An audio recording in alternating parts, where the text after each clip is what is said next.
Hi! In front of me is Oppo A77 and today I would like to show you how you can clean storage of this device.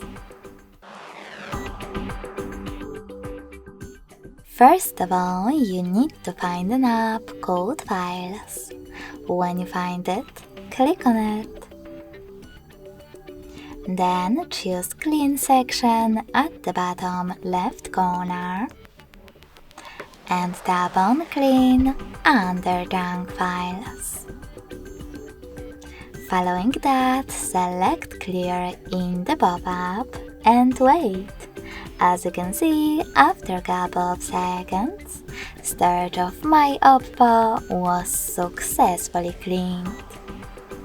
Thanks so much for watching. If you enjoyed this video, smash that like button, comment, and definitely subscribe. Bye!